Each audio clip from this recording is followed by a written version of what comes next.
Bismillahirrahmanirrahim. Assalamualaikum warahmatullahi wabarakatuh.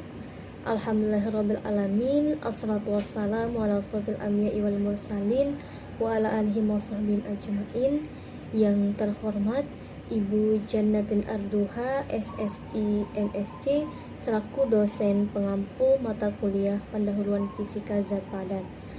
Baik, di sini kami dari kelompok 4 akan mempresentasikan terkait dengan struktur kristal. Sebelum itu kami akan memperkenalkan diri. Yang pertama ada Aprilia Dewi Artika dengan NIM E1Q 022001. Kemudian ada saya sendiri Istiqomah dengan NIM E1Q 022009. Kemudian ada Ahmad Hardian Isnaini dengan NIM E1Q 022020. Kemudian ada Ahmad Ramdhani dengan NIM E1Q 022021. Dan yang terakhir ada Dayanku Putri Zahra dengan NIM E1Q 022027. Adapun submateri yang akan kami bahas, yang pertama terkait dengan struktur kristal, kemudian yang kedua terkait dengan struktur kristal sederhana, yang ketiga terkait dengan BCC atau base center kubik, contohnya itu adalah aluminium. Kemudian ada FCC atau base center kubik, contohnya itu adalah kalium. Yang ketiga ada HCP, contohnya itu adalah kadmium. Kemudian ada NaCl, dan yang terakhir ada intan. Baik, langsung saja saya persilahkan kepada pemateri pertama untuk memaparkan materi. Selanjutnya, kita akan masuk ke bagian struktur kristal. Struktur kristal adalah susunan atom, ion, atau molekul yang tersusun secara teratur dalam material padat. Jadi, berbeda dengan zat amorf yang tidak memiliki keteraturan. Material kristal memiliki pola tertentu yang berulang. Struktur ini dibangun dari satuan terkecil yang disebut unit sel. Unit sel ini membentuk pola yang berulang dalam 3 dimensi, arah X, Y, dan Z, dan menjadi dasar dari keseluruhan bentuk kristal. Salah satu parameter penting dalam struktur kristal adalah konstanta Kisi, yang biasa dilambangkan dengan huruf A. Konstanta Kisi ini menunjukkan panjang sisi dari unit sel pada setiap sumbu koordinat. Setelah memahami struktur kristal secara umum, sekarang kita bahas beberapa jenis struktur kristal sederhana yang paling umum ditemui dalam berbagai material. Pertama, ada simple kubik atau SC. Pada struktur ini, atom-atom terletak di setiap sudut kubus, karena satu atom di setiap sudut kubus hanya menyumbangkan 1/8 bagian ke dalam satu unit sel. Maka totalnya hanya ada satu atom per sel satuan. Selanjutnya ada body center kubik atau BCC. Di sini selain atom di setiap sudut, ada satu atom tambahan yang berada tepat di tengah badan kubus. Struktur ini menghasilkan total 2 atom per sel satuan. Kemudian ada face center kubik atau FCC. Struktur ini lebih padat karena atom-atom tidak hanya berada di setiap sudut, tetapi juga di tengah-tengah setiap sisi kubus. Hasilnya, dalam sel satuan terdapat 4 atom secara efektif. Dan yang terakhir, kita punya hexagonal close patch atau HCP. Berbeda dari ketiga sebelumnya, HCP memiliki bentuk heksagonal dan penyusunan atom yang sangat padat. Struktur ini secara efektif terdiri dari 6 atom per sel satuan. Untuk mendalami lebih lanjut mengenai struktur kristal, kita bisa memanfaatkan sebuah website database yang sangat informatif, yaitu Materials Project. Di dalam website ini, kita bisa menemukan berbagai informasi penting terkait struktur kristal dari banyak material. Beberapa fitur utama yang tersedia antara lain, struktur kristal menampilkan bentuk dan susunan atom dalam unit sel secara visual. Lalu yang kedua adalah simetri, memberikan informasi tentang simetri kristal, termasuk sistem kristal dan grup ruangnya. Yang ketiga adalah parameter, menyajikan data seperti konstanta Kisi dan posisi atom dalam sel satuan. Berikutnya adalah tabel periodik, memungkinkan kita untuk menjelajahi material berdasarkan unsur kimia tertentu. Dan juga XRD pattern, yaitu pola difraksi sinar X yang berguna untuk analisis struktur kristal secara eksperimental. Jadi, website ini sangat cocok digunakan untuk belajar, penelitian, maupun eksplorasi lebih lanjut mengenai struktur kristal dari berbagai material. Selanjutnya saya akan melanjutkan terkait dengan aluminium, di mana aluminium ini memiliki struktur FCC atau phase center cubic, yang artinya memiliki struktur yang padat dan juga simetris. Di mana struktur FCC ini memberikan sifat yang ringan, tahan korosi, sehingga sifat-sifatnya ini yang membuat aluminium ini ideal digunakan untuk pesawat terbang dan juga industri konstruksi. Nah, kemudian di sebelah kiri ini merupakan tabel kristalografi dari aluminium itu sendiri, di mana panjang kisinya itu untuk A sama dengan B dan juga sama dengan C, yaitu 4,04 Armstrong. Kemudian untuk sudut alfa, beta, gamanya itu juga sama, yang dimana sudut alfa sama dengan sudut beta sama dengan sudut gamma, yaitu 90 derajat. Nah, karena aluminium ini memiliki struktur yang berbentuk FCC atau phase center cubic, jadinya aluminium ini memiliki 8 atom di setiap sudutnya dan juga ada 6 tambahan atom di tengah-tengahnya atau di bidang kubusnya. Kemudian di sini ada tabel dari pola difraksi aluminium, di mana tabel ini mencakup sudut 2 tetanya, kemudian ada intensitasnya, kemudian ada jarak antar bidangnya, ada indeks Miller atau HKL-nya. Nah, di mana di sini tabel ini dapat kita gunakan untuk menentukan parameter kisi dari aluminium itu sendiri.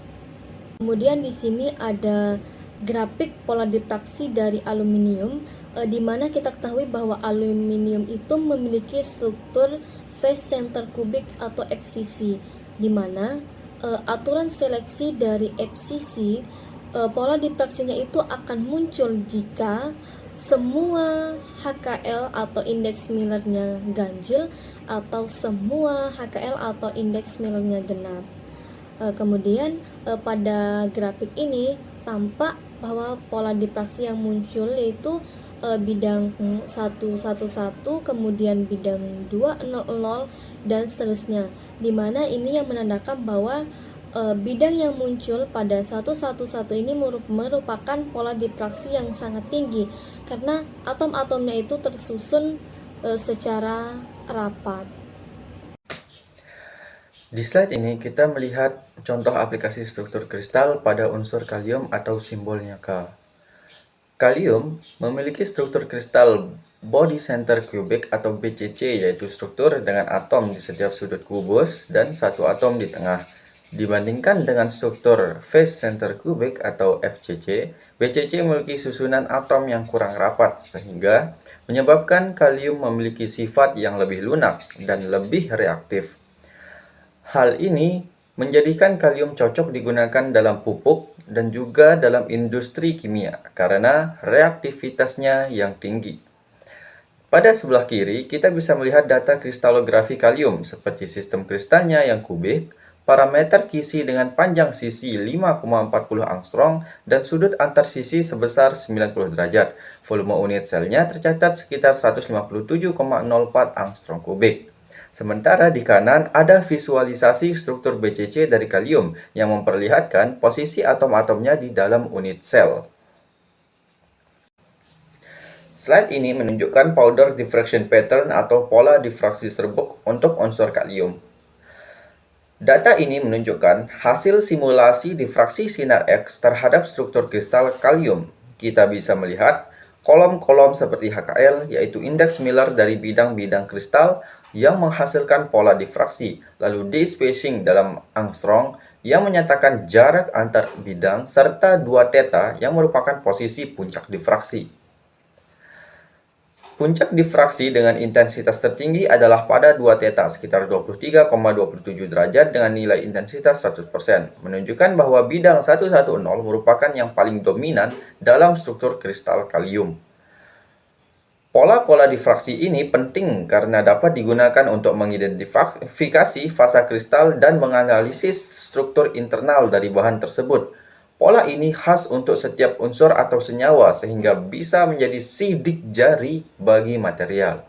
Jadi, dari tabel ini kita bisa mengetahui bahwa kalium memiliki struktur kristal yang teratur dan cocok dengan tipe BCC, seperti yang dijelaskan pada slide sebelumnya. Slide ini menunjukkan grafik powder diffraction pattern untuk struktur kalium atau K. Pada grafik ini, sumbu horizontal menyatakan sudut 2 theta dalam derajat, sedangkan sumbu vertikal menunjukkan intensitas relatif dari setiap puncak difraksi.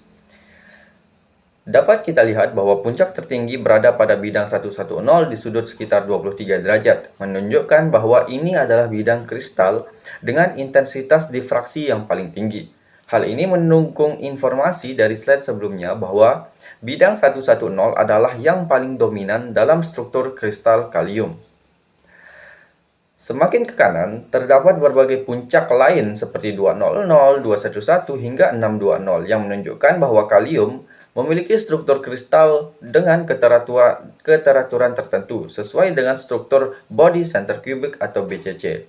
Untuk struktur BCC tersendiri, pola difraksi sinar X hanya menunjukkan puncak ketika jumlah indeks H plus K plus L adalah genap. Grafik ini sangat penting dalam analisis struktur kristal karena bisa digunakan untuk mengidentifikasi dan memverifikasi struktur kristal suatu bahan berdasarkan pola difraksi sinar X-nya. Jadi, dari grafik ini kita dapat menyimpulkan bahwa struktur kristal kalium memang sesuai dengan struktur BCC yang konsisten dengan data tabel pada slide sebelumnya. Baik, selanjutnya saya akan melanjutkan tentang struktur kristal kadium. Nah, kadium itu memiliki struktur kristal heksagonal close-packed atau HCP, yang artinya atom-atom tersebut tersusun dalam pola yang sangat rapat dan efisien. Nah, struktur ini itu menyebabkan kepadatan atom yang tinggi, membuat kadium ini itu bersifat lunak dan mudah ditempa. Namun dia juga bersifat beracun.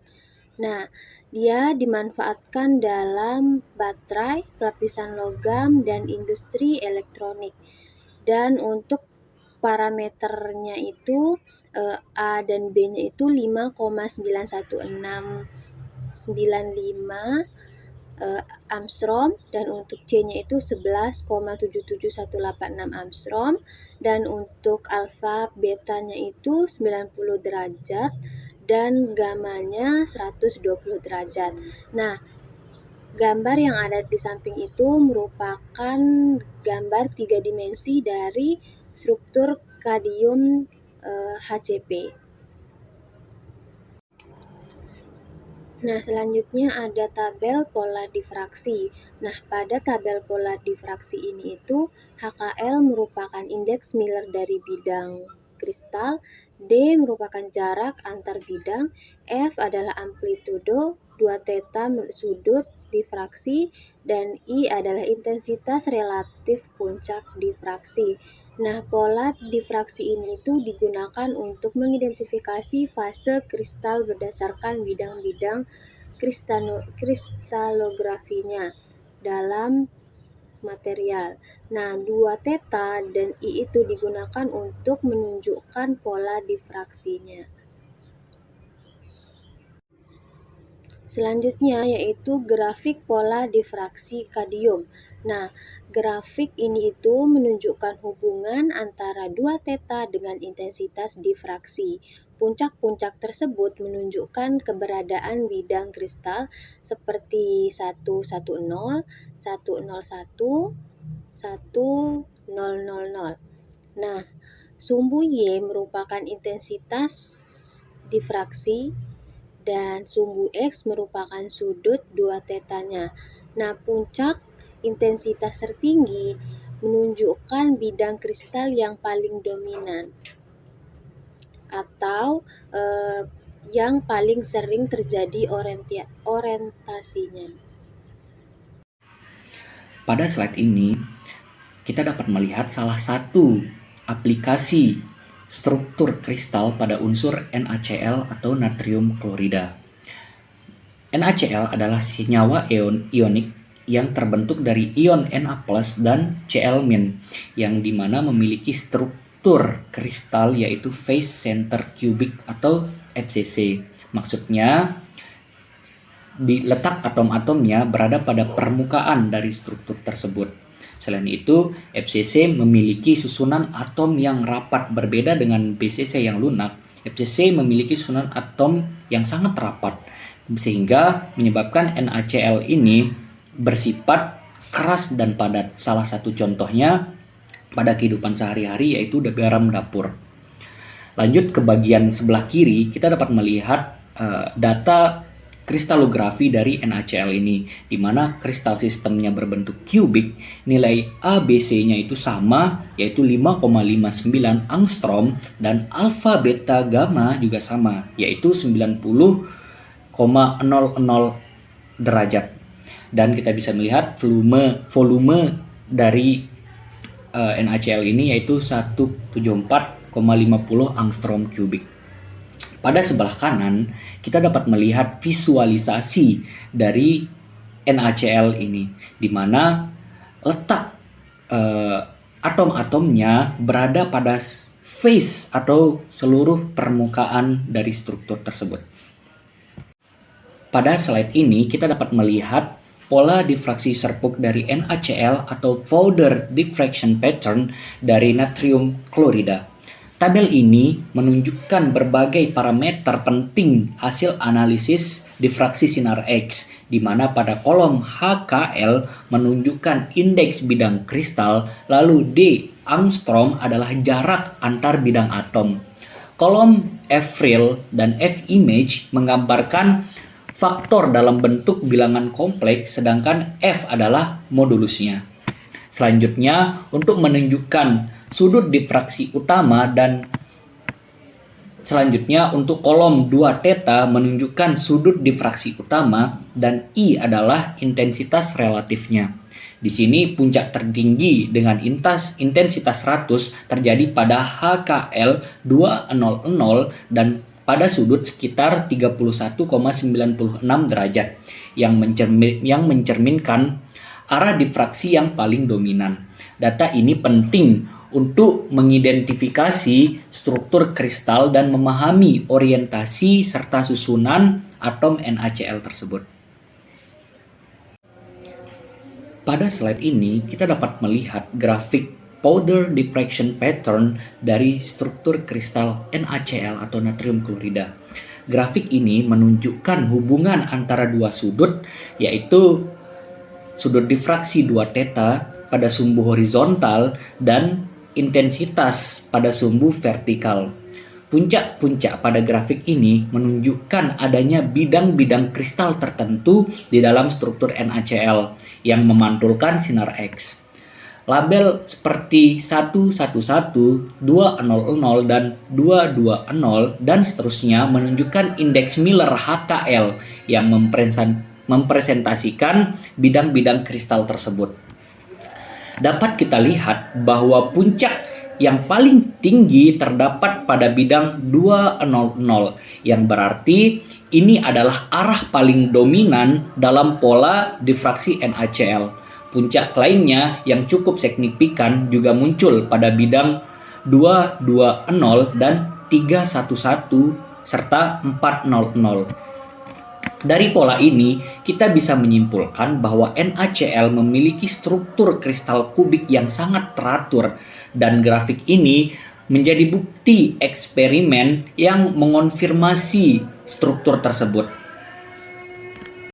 Baik, terima kasih saya ucapkan kepada moderator. Di sini saya akan melanjutkan presentasi terkait dengan intan, yang dimana intan itu merupakan bentuk kristal karbon dengan struktur FCC atau phase center kubik, yang dimana atom karbon yang terdapat dalam intan itu terikat dengan ikatan kovalen yang sangat kuat sehingga membuatnya sangat keras.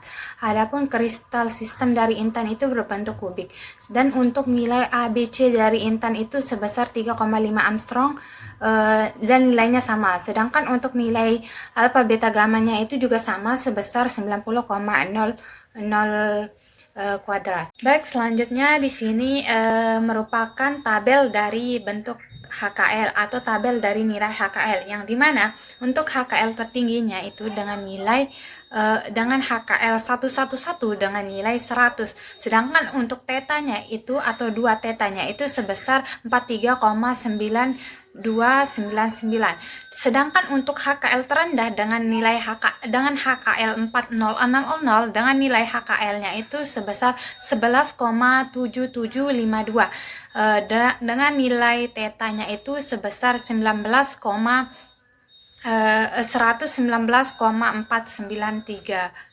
Itu merupakan HKL terendah dari Intan tersebut. Bisa teman-teman lihat pada graf tabel di layar ini.